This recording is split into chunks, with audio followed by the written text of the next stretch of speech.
Longos dias e belas noites! Na década de 70, uma esfera metálica de aço inoxidável é encontrado na propriedade da família Betts, na Flórida.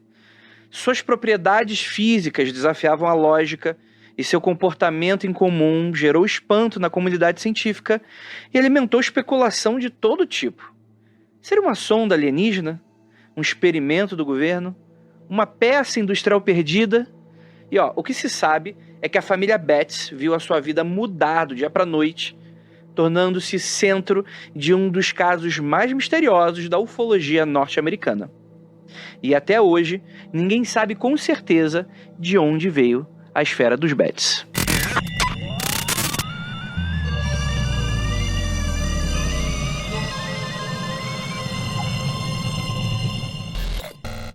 Olá, eu sou Andrei Fernandes e no dia 6 de abril de 1974, a família Betts caminhava pelas suas terras para avaliar os estragos de um incêndio florestal que tinha ocorrido naquela época. Em meio à área queimada, encontraram uma esfera metálica prateada, com cerca de 20 centímetros de diâmetro, lisa, sem sinais de sujeira ou queimadura, tinha apenas uma marca, um símbolo triangular. O objeto pesava quase 10 quilos e, sem entender o que era, a família decidiu levar a esfera para casa. Ela acabou ficando no quarto de Terry Matthew Betts, que era o filho da família, o filho mais velho, um estudante de medicina de 21 anos, e por dias a esfera permaneceu por lá, ignorada. Até que uma coincidência inusitada mudou tudo. Enquanto o filho tocava guitarra para uma amiga, Terry acabou percebendo que a esfera reagia às notas musicais. A partir daí, a curiosidade virou obsessão. O objeto parecia responder a estímulos sonoros e vibrar como se houvesse um motor dentro dele. Com a ajuda dos pais, Anthony e Gary Betts, e dos irmãos Wayne, Terry passou a testar os limites da esfera. Eles descobriram que, ao ser rolada, a esfera mudava de direção sozinha e até retornava ao ponto de origem. Ela reagia a metais, notas musicais específicas e até o clima. Em dias nublados, por exemplo, permanecia inativa. Já em dias de sol, vibrava intensamente. Logo, a diversão deu lugar a uma espécie de inquietação na família.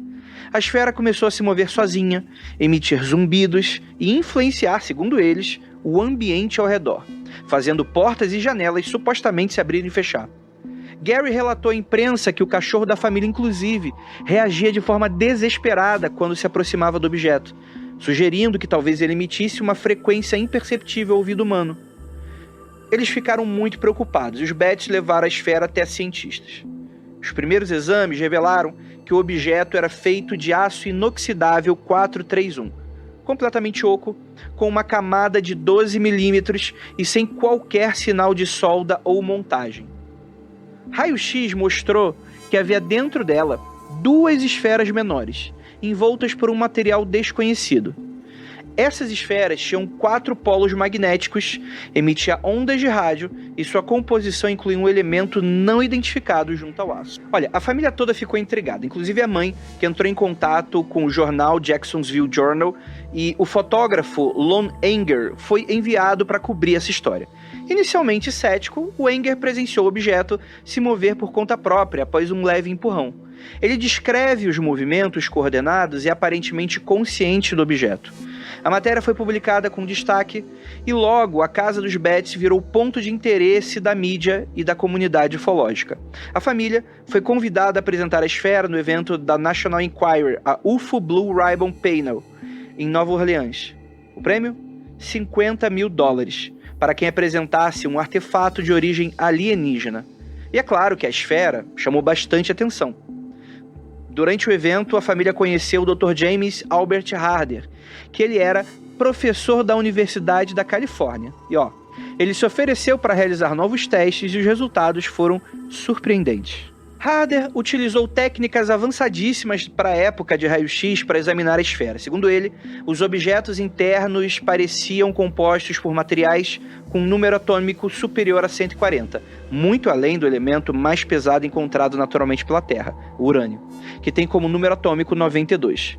Harder, então, declara que se alguém tentasse perfurar ou abrir a esfera, poderia inclusive provocar uma explosão de proporções nucleares.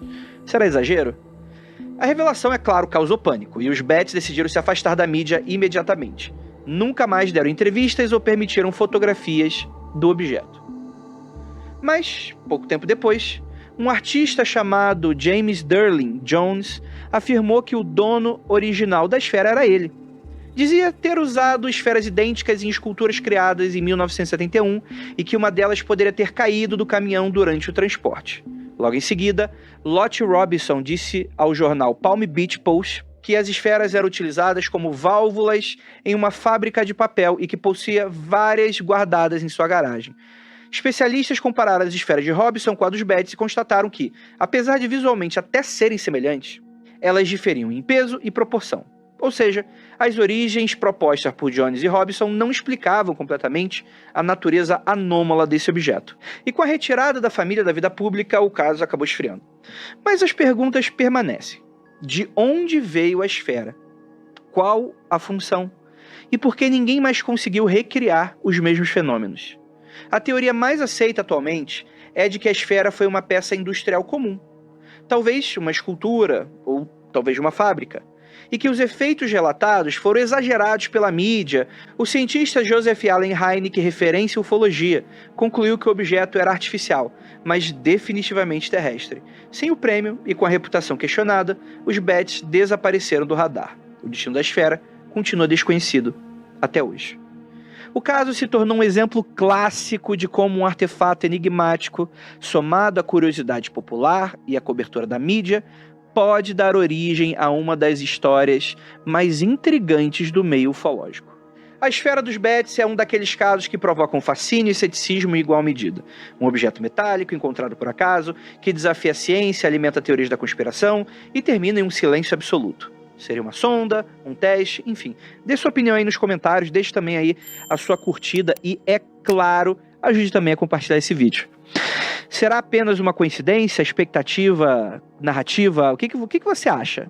O certo é que o mistério continua. Enquanto não houver resposta definitiva, a esfera seguirá girando no imaginário coletivo. Nos vemos no próximo episódio. E é claro, se você gostou desse vídeo e para além de você estar aí dando sua curtida, sua compartilhada, quiser gravar num lugar como esse, maravilhosíssimo, você pode dar uma olhada, vai estar aí no Instagram, só seguir, manda uma mensagem, eu tô gravando aqui no R1 Space, do Grupo R1 aqui em São Paulo, no World Trade Center.